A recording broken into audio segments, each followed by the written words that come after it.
Türkiye башкасы Анкарада 13 сәгать. Исәмсез мөхтәрәм тыңшар. Бүген 2026 елның 23 апрель атна кичен пәннишәмбе көн. Сез турыдан тур эфирдә Төркия авазы радиосының татар телендәге тапшырыгын тыңлыйсыз. Безнең программа 16 метрлы кыска дулкынның 17615 килогерц ышыгыннан 42 дәрәҗә көнчыгыш юнәлешендәге Түрксат 3А һәм Түрксат 4А ярышлары белән 3 тапкыр w.trt.dilna.com интернет адресы аша һәм кесә телефоннарының TRT-Dilna тыңна кушымтасыннан Voice of Turkey Вот East радио каналыннан тапшырды. Тапшырыбызның кабатлавын Казан вакыты белән сәгать кичке 8 ортада интернет һәм ярышнаша Вот West радио каналыннан тыңлыйласыз. Тапшырыбызның бүгенге чаралышында соңгы хәбәрләрдән соң Төрки дөнья шәхесләре язмасын тәкъдим итәрбез.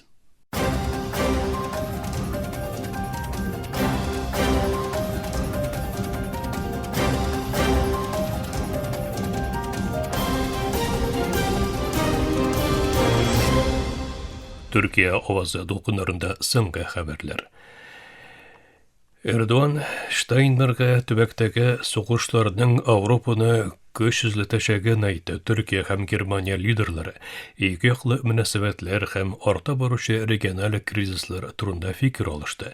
Анкара контрольдән чыккан бәрелешләрнең инде Европага да зыян китерә башлавын кисәтте. Türkiye Cumhuriyeti İlbaşı Recep Tayyip Erdoğan, Germania Federal Devlet Başlığı Frank-Walter Steinmeier төбәктә дәвам итүче сугышларның Европаны көчләтәчәген әйтте һәм тынычлыкка юнәлгән дипломатия алып барылмаган очракта тагын да күбрәк зарарларның пәйда була алачагын кисәтте. Türkiye İlbaşı идарәсенең элемтә рәислеге җиткергәнчә ике лидер Шәршәмбе көнне Төркия-Германия мөнәсәбәтләре белән берәттән региональ һәм глобаль тәрәккыятлар турында фикер алышу өчен телефоннан сөйләште. Илбашы Эрдоğan Анкара белән Берлин арасындагы мөнәсәбәтләрнең соңгы айларда ике ил арасында урнаштырылган югары дәрәҗәле элемтәләр нәтиҗәсендә көчле үсеш алуын белдерде. Һәр ике илдә арткан геополитик һәм икътисади сынаулар алдында торган җирдә шушы уңай тенденцияның сакланып калуының һәм тагын да ныгытылуының мөһимлегенә басым ясады. Телефон сөйләшү вакытында Илбашы Эрдоğan төбәк тирәсендәге сугышларның инде аларның географик урнашуы белән генә шикләнмәвен һәм Европаның тотрыклылыгына һәм көченә турыдан-туры йогынты ясый башлавын әйтте. Әгәр бу хәл тынычлыкка юнәлтелгән караш белән хәл ителмәсә, дәвам итүче конфликтларның узак вакытлы зыяны күпкә җитдирәк булачак дип белдерде. Илбашы Эрдоğan дипломатияның зур халыкара кризисларны хәл итүнең төп ысулы булып калуын ассызыклады. Төркиянең һәм Иран белән киеренкелекнең һәм дә Русия-Украина сугышының даими тынычлык урнаштырачак сөйләшүләр юлы белән бетерелү өчен актив тырышлык алып баруын әйтте. Төркия региональ бәйлешләрдә арадашчы ролен үз өстенә алып, бөтен якларны да дипломатик каналларны ачык тотарга һәм узакка сузылган хәрби эскалация урыны сөйләшүләр юлы белән чишелешләргә чакыра. Илбашы Эрдоğan Төркиянең Иран мәсьәләсендә диалогка чакырганы кебек, сугышны тыныч юл белән тамамлау өчен Мәскәү белән Киев арасында да сөйләшүләрне яңартуны да яклавын белдерде. Ишбу сөйләшү Анкараның бер яктан төп Европалы уртаклары белән мөнәсәбәтләрне ныгыту, икенче яктан да дөньяның иң куркыныч кризисларыннан кайберләрендә дипломатик ролен алга алып бару тырышуын чагылдырды. Иран инкыйлаб сакчылары диңгез көчләренең Ормуз бугазында бозу учагы растауы белән ике көймәне кулга төшүен белдерде. Инкыйлаб сакчылары көймәләрнең Израиль бәйләнешле булуы белдерелгән MSC Франциск белән рөхсәтсез эшләү һәм навигация системаларын бозу алга сөрелгән Имма Минодис булуын игълан итте. Белдерүдә ике корабның да тикшерү өчен Иран территориаль суларына алып кителүе әйтелә. AQSh elbaşı Donald Trump, AQSh bilen İran arasında ikinci tur süйлöşүүлөрүнүн oldumuzdagı 36 bilen 72 saat içinde ötkerildi anlaşacağını aytты. Pakistan ise iki taraf arasında aralashçılık inisiativasını devam ettirdi. Trump New York Post'a ясаган bildirүүндө Bunun ihtimal bolуу aytkan bolsa, Pakistan чыганаклары tilge alıngan wagt aralygының İslamabadның Tehran bilen alıp bargan diplomatik элемтәләренең devam etүче бәйләвенә нигезләнгән булуын белдерде. İran resmileri ise hazırga kadar planlaştırılgan ninde bolsa bir сөйләшүне расламады. Gazadagi Gраждан saqlanu uyushmasi Izrailning мәчет ишек алдыннан nişan etib algan hava hüjumunda 5 Filistinlining shu hisobdan 3 bolaning halak bulunduğunu rastladı. Xabarlarga qaraganda hüjum Gazaning tünjog'indagi Beit Lahiyadagi El Qassam мәчете ишек алдында jilgan ko'shinib gitken tinch халык o'ynatirgan. Җилле чыганаклар хәбәр итүенчә, дрон мәчет ишек алдындагы халыкка ут ачкан. Бу урынны ешкына сыену урынын эзләп йөргән, күченеп килгән гаиләләр куллана. Израиль Ливан журналисты Аман Халилны Ливанның көньягында үтергән. Ашыгыш ярдәм машиналары һәм коткару төркемнәре Израильнең дәвам итүче һава һөҗүмнәре аркасында вакыйга урынына вакытында барып җитә алмаган. Ливанның Әл-Ахбар газеты өчен эшләүче журналист Аман Халил Израильнең Ливанның көньягындагы Эт-Терих касабасына оештырган һава һөҗүмендә һәлак булган. Халилнең гәүдәсе ирекле фотохәбәрче Зәйнәп Фараш белән бергә сыйынган бинаның җимрекләреннән шәршәнбе көнне сәгатьләр узгач чыгарылган. Ливан газеты Әл-Ахбар өчен эшләүче Халил соңгы тапкыр сәгать 16:10 тирәсендә гаиләсе һәм Ливан армиясы белән элемтәгә кергән булган. Reuters'ка белдерү ясаучы Ливанның югары дәрәҗәле хәрби рәсми заты мәетнең җимрекләр астыннан чыгарылуын раслады. Ливан мәгълүмат министры Пол Моркус һәм илнең рәсми милли хәбәр агентлыгы Халилнең үлемен раслады. Ливанның Әл-Җадид телевидениесе хәбәр итүенчә, Халил һәм Фараш якындагы Бин Җбейл шәһәрендә һөҗүмнәрне күзәтеп торганда, Израильнең Әл-Тиридәге төп юлда гражданнар машинасы һөҗүменнән соң берничә секундтан соң алар сыйнган бина турыдан-туры һөҗүмгә дучар булган. Ливан сәламәтлек саклау министрлыгы Израильнең сыйнган урыннарны нишан итеп алып, ике журналистны күзәтүен белдерде. Хәбәрләргә караганда, һөҗүмнәр дәвам итү һәм китерелгән зыян аркасында ашыгыш ярдәм машиналары һәм коткару төркемнәре төбәккә барып җитә алмаган. Әл-Ахбар хәбәрчесе Халил 2023 елның октябрендә башланган Израиль-Хизбуллах сугышын Көньяк Ливанның берничә урыннан яктыртып барган иде. Журналистларны саклау комитеты Халилнең мәете чыгарылганча халыкара җәмәгатьчелекне коткару эшчәнлегенә рөхсәт ителү өчен Израиль армиясына басым ясарга чакырган иде. Ливан баш министры Хафаф Сәлам журналист Аман Халилнең өтерелүен хөкем итте. Аның һөҗүмгә дучар ителүен һәм коткару төркемнәренең аңа барып җитүенә камачаулануын ачык сугыш җинаяты дип атады. Сәлам X аккаунтыннан ясаган белдерүендә Израильнең көньякта эшләүче медиа вәкилләренә һөҗүм итүен инде аерым очраклар дип кабул итеп булмый диде. Ливан рәсмиләренә караганда, Израильнең илгә сугыш башкатканнан бирле 2400дән кеше үтерелгән.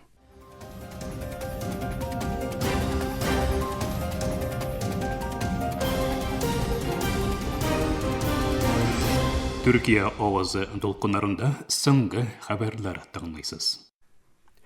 Кремль Русия элбашы Владимир Путинның Украина дәүләт башлыгы Володимир Зеленский белән очрашырга әзер булуын, ләкин моның бары тик тынычлык килешүен тамамлау максатыннан гына башкарылачагын игълан итте. Кремль сушчысы Дмитрий Песков Путинның сөйләшүгә әзер булуын күп тапкыр әйтүен, фақат сөйләшү максатының анык булуының зарурлыгын әйтте. Песков монда очрашу килешүләрендә тамамлау максатыннан гына үткәрелергә мөмкин дип белдерде. Песков шулай ук очрашу алдыннан җитди әзерлек эшләре башкарылырга тиешлеген әйтте һәм Украинаның бу мәсьәләдә сәяси ихтыяр күрсәтмәвен алга сөрде. Америка Кушма Штатларының Төркия тулы вакытлы елчесе Анкараны F-35 программасына яңадан кертергә чакырды. Томберг Төркиянең Русиядә эшләнгән С-400 һава саклану системасын алу аркасында программадан чыгарылуын акылга сыймаслык дип сүрәтләде һәм моның ике ил арасындагы мөнәсәбәтләрне кирәксез киеренкеләндерүен һәм Русиянең моннан файда күрүен әйтте. Берек Fox News диҗиталгә ясаган белдерүендә С-400 мәсьәләсенең Дәүләт сәркәтибе Марко Рубио алып барган керешләр инициативалар белән беренче ай эчендә тизгер дипломатия юлы белән хәл ителә алначагын искәртеп узды. Мөхтәрәм тамашачы, Төркия авазы дулкыннарында соңгы хәбәрләр тыңладыгыз.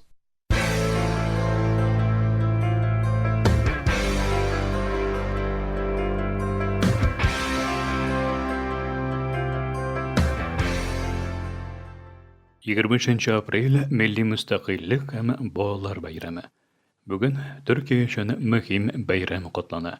1920 елның 23 апрель көнне Төркия Бөек Милләт Мәҗлесенең ачылу көне соңыннан Милли мөстәкыйльлек һәм балалар бәйрәме буларак котлана башлый. Солтанат бетерелеп, милли хакимиятнең милләт тарафыннан кулланылуы көне һәм азатлык сугышында әтисе шәһид булган балаларның шатлануы өчен уйланган балалар бәйрәменең берләшүе белән бүгенгә бәйрәм булдырыла.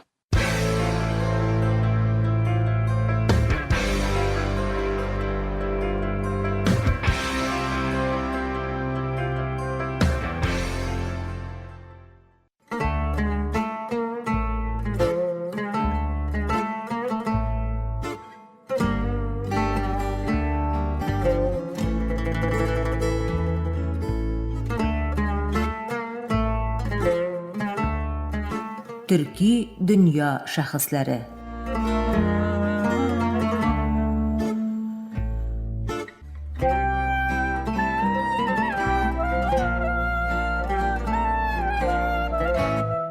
Мөхтәрәм тыңлаучылар, бүгенге тапшыруыбызда игътибарыгызга халыкара мөнәсәбәтләр белгече фәннәр докторы Җәмил Дуачипәкнең каләм белән сакта торган кеше Катип Чәләби исемле аңлатмасын тәкъдим итәрбез.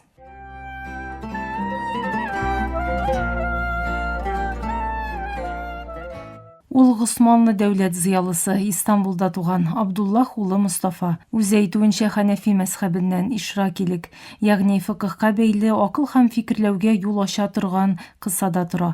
Бу кадәр ачык таныклык бәяны бүген һәркем өчен кыйммәтле күрсәткеч. Бүген күп кеше галим дигәндә мәдрәсәне күз алдына китерә. Катип Чәләбинең юлы андый түгел. Ул каләме белән бергә сугышларны да күргән кеше. Яшь чагында Анадолуның Хисап хөкүмәт бүлегендә үскән, аннары сугыш һәм камалыш еллары килә. Эрзурум камалышы, Багдад сугышы, Мусулда әтисен җирли. Диярбакырда туктап яңадан дәүләт эшенә тотынып кала. Соңрак 4нче Мурат дәверендә Реван сәфәрендә катнаша. Хәлип аша Хиҗазга барып хаҗ вазифасын үтәп кайта. Тормышының бер өлеше дәүләт чикләрендә уза. Тагын бер мөһим сугыш кыры була аның өчен мәктәп һәм китапханә. Катип Чәләби буларны ватанны саклау итеп күрә. Ул вакытта китап бүгенге технология кебек җиңел генә табып булмый, кыйбат. Артыннан йөрү зур хезмәт таләп иткән. Катип Чәләби кулындагы мирасның зур өлешен китапка бирә. Ул китап кибетенә йөри. Күргән әсәрләрнең исемнәрен теркәп бара, төннәрен шәм яктысында үткәрә. Бу милли фән дип аталган ихтыяр кешенең иң гади үрнәге. Кирәкле мәгълүматкә ирешү өчен уңайлыктан баш тарту.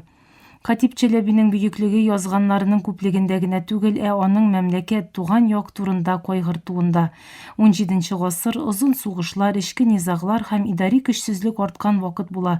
Дәүләтнең йөге авырлашканда керемнәр кими, система җимерелә иде. Шуңа күрә Катип Чәләбинең Дустурел Амел исемле әсәре иске кулъязма гына түгел. Ул дәүләт кешесенә, бюрократка, түрәгә һәм гади ватандашка кисәтү булып тора. Әсәрнең нигезе бик ачык: халыкның хәле, гаскәринең вазгыяте, хәзинәнең хәле, ягъни милләтнең терәге, армиянең тәртибе һәм дәүләтнең финанс тотрыклылыгы.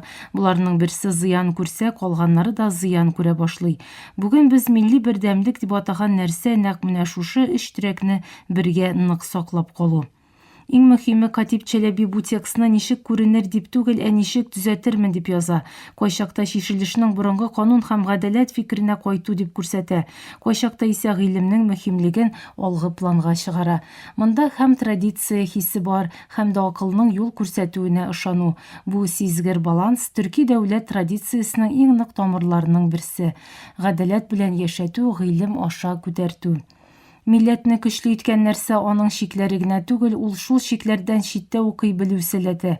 Катип Челеби монда тагын бер мисал китерә. Күп еллык хезмәт җимеше булган Кешфүз Зүнүн меңләгән әсәрне һәм автор исемнәрен берләштергән зур чыганак булып тора.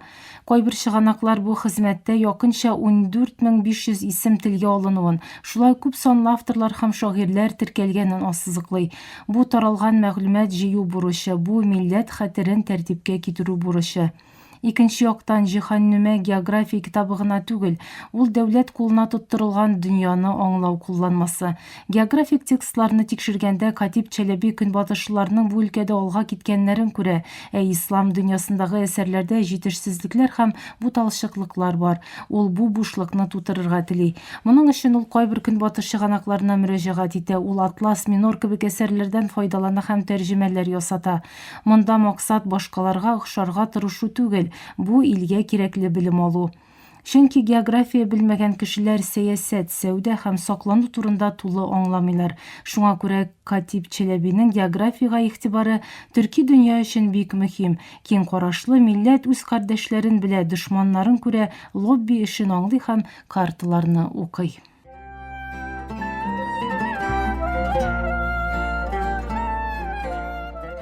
Катип Челебинең тагын бер ягы бар. Ул фанатизмга каршы үлчәүне яклый. Мизан әл-Хак әсәрендә ул шырның каты бәхәсләрендә катнашканда аның максаты каршылык түгел, җәмгыятьне эчтән кимерә торган сукырлыкны туктату. Төрле фикерләргә түземлелек, хurafaтлардан ераклык, гыйлемгә хөрмәт. Бу алым гасырлар дәвамында төрек ислам дөньясының яшәеше өчен шарт булып тора. Иман белән йөрисең, акыл белән юл табасың. 1657 елның 6 октябрендә бу кеше үзенең иң продуктив чорында иртән кофе эчеп утырганда кинәт кенә вафат була. Кабере Зәйрәк мәчете янында. Кеше китә, мирасы кала. Дәүләтнең таркалуын диагностикалаган акыл, дөньяви белемне бәяләгән күзаллау һәм китапларны люкс түгел, кирәк дип санаган ихтияр. Төрки дөнья картада янәшә тору гына түгел, ул бер-беребезне хәтер, тел, мәдәният һәм фән буенча тану. Катип Челеби бу бөек юлның исеме, каләм белән сакта тору.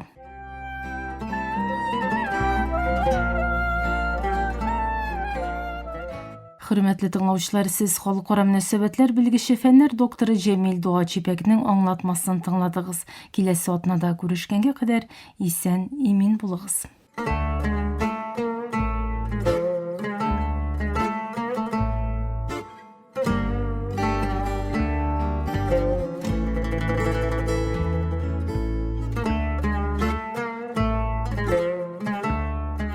Төрки дөнья шәхесләре.